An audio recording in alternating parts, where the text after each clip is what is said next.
السلام عليكم ورحمة الله تعالى وبركاته. مرحبا بكم معايا في هذا الفيديو جديد. اليوم نشارك معكم ان شاء الله واحد المملحات كيجيو رائعين البنات ان شاء الله.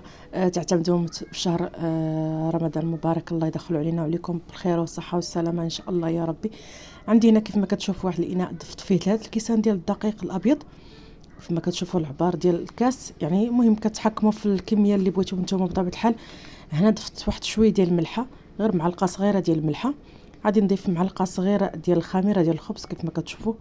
فقط هادو هما المكونات اللي غادي نستعمل في هذا العجين، غير الخميره والملح والدقيق والماء دافي ان شاء الله باش نجمع هذا العجين. كيف ما كتشوفوا غادي نجمعها بالماء دافي، ما فيهاش لا سكر لا حتى شي حاجه، يعني مكونات بسيطه وساهلين ومتوفرين في كل بيت ان شاء الله.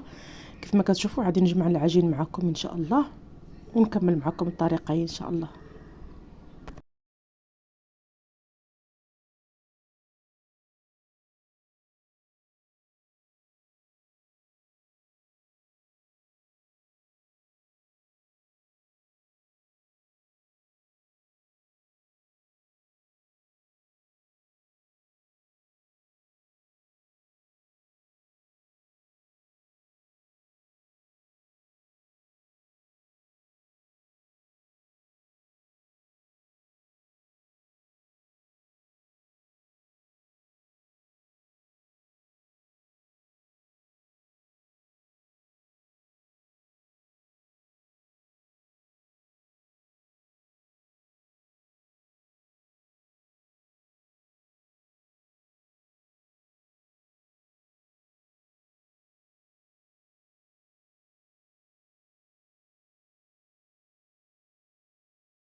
هنا من بعد ما جمعت العجين كيف ما كتشوفوا ها هي، دلكتها غير تقريبا شي 2 دقائق تقريبا ما كاملاش، فقط غير ديتها وجبتها بحال هكا. ومن بعد صافي غادي نجمعها في واحد البلاستيك وغادي نخليها ان شاء الله هكا ترتاح واحد شويه ديال الوقت، تقريبا نص ساعه هكاك نخليها ترتاح شويه ونرجع ان شاء الله ونكملوا معكم الطريقه ان شاء الله. العجين راه كتجي رطبه بزاف البنات، ما كتعذبكمش في الدليك ديالها نهائيا. خفيفه بزاف، يعني ما خداتش مني الوقت، ما خداتش مني واحد المجهود انني ندلكها. كيف ما كتشوفوا هنا من بعد ما درتها في واحد البلاستيك غادي نغطيها ونخليها. هنا من بعد ما فاتت واحد ساعه ديال الوقت، خليتها واحد المده. نتوما تقدروا تخلوها غير نص ساعه البنات، ماشي بالضروره. هنا هزيت واحد الاناء اللي غادي نحط فيه هذوك نقطع فيه العجين. ضفت هنا ذوبت هنا شويه ديال واحد الكميه ديال الزبده، تقريبا 2 معالق كبار. ضفت عليهم واحد 2 معالق شويه ديال الزيت النباتي. قطعت العجين على شكل كويرات بحال هذا الشكل متساويين، درتهم في هذا الاناء ودهنتهم مزيان بديك الزبده، وغادي نغطيهم بواحد البلاستيك ونخليهم ان شاء الله يرتاحوا واحد شويه. هنا من بعد ما ارتاحت العجين واحد الوقت غادي نبدا معكم ان شاء الله نسرح ونعطيكم نشارك معكم ان شاء الله الطريقه كيفاش خديت. هنا كناخذ الكره الاولى كيف ما كتشوف راه كتجي العجينه البنات كتنفخ، كدير فقاعات بوحدها كتجي خفيفه البنات بزاف. كيف ما كتشوفوا غنسرحها غير فوق الطاوه بحال هكا فوق السطح ديال العمل، ونجبدها غير بيدي، ما نحتاجوش كاع تبسطوها نهائيا، كتجبد بوحدها. جبدوا غير العجينه بهذا الشكل كامل، خلوا سطح العمل يبان لكم من ورا داك العجين. خص العجين تجي رقيقه بزاف البنات، وراه تبارك الله كتمشي معكم، يعني ما كتعذبكم والو، غير كتجبدي العجين وكتمشي بوحدها. كتجي عجينه خفيفه بزاف وزعما يعني كتجبد بحال كيف ما كتشوفوا معايا. ناخذها وكتهزي وكتجبدي معاك، ما تخافيش منها نهائيا. كيف ما كتشوفوا بهذا الشكل تخلي السطح ديال العمل انه يبان لك بالعجين بهذه الطريقه كيف ما كتشوفوا معايا. ومن بعد كناخذ عندي انا هنا درت الحشوه اللي غادي نستعمل هنا الكفته. هنا كيف ما كتشوفوا طويتها بحال شكل مربع، بحال شكل مسمن. طويتها غير طووها البنات غير عشوائي، يعني مهم تجيبوها على شكل مربع فقط. كيف ما كتشوفوا معايا راه كتجي الفقاعات بداك العجين كتجي مرقه بزاف البنات. تخلوها بهذا الشكل تولي على شكل مربع مع شكل مسمن. كنجيب الحشوه اللي غادي نستعملها. انا درت هنا غير الكفته مع الفلفله والبصله، شحرتهم درت عليهم التوابل هكا فقط وشحرتهم شويه. غادي نضيفهم في الوسط واحد شويه معلقه ديال داك العماره الحشوه في الوسط، وغادي نضيف فوقهم ان شاء الله الفرماج، وغادي نسدها بحال الشكل ديال بحال شكل مربع كتشوفوا معايا ان شاء الله.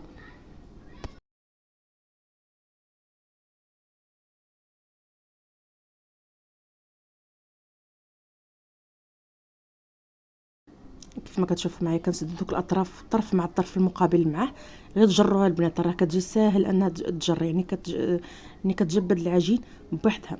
غير تجري الطرف مع الطرف المقابل معاه، تجمعيهم فواحد البلاصه في الوسط، ومن بعد كتجري الطرف الثاني كتجيبيه مع الطرف المقابل اللي حتى هويا، وكتجيكم على شكل مربع كيف ما كتشوفوا معايا. ناخذ هنا الكره الثانيه ان شاء الله باش نعاود نشارك معكم مره اخرى الطريقه كيف ما كتشوفوا معايا. ها هي من بعد ما جبت هذه العجينه الثانيه كنسرحها بهذا الشكل مزيان، تتولى رقيقه البنات ليا مزيان. ومن بعد كنطوها على شكل عشوائي، على شكل تجينا بحال الشكل كنطوو مسمنه مربع، وكنعمروا الحشوه ونديروا فوقهم الفرماج ونطوها على شكل ظرف او شكل مربع كيف ما شفتوا معايا.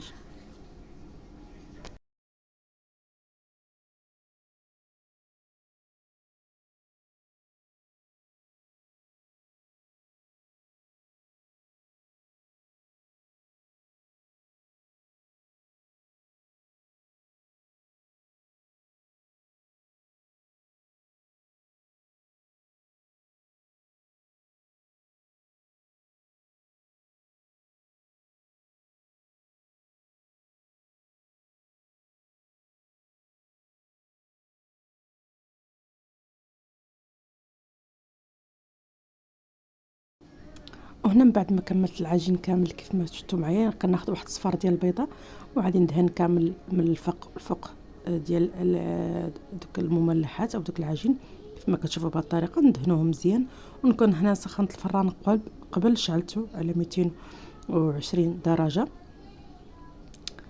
شعلته من الفوق والتحت. غير ندخل الطاوه وغادي نطفي على الفوق ونخلي غير تحت حتى طيب ليا، وعاد نشعل على الفوق. درت هنا واحد شويه ديال الزنجلان كيف ما كتشوفوا كشكل التزيين كيف ما بغيتو، وكندخلهم الفران ساخن من قبل. وهذا هو الشكل ديالهم البنات من بعد ما خرجتهم الفران كيفاش كيجوا البنات رائعين. كيجوا زوينين بزاف البنات، مورقين ومقرمشين. العجينه كتجي رائعه وحتى الحشوه جات زوينه معاهم كيف ما كتشوفوا معايا. هذا هو الشكل ديالهم النهائي.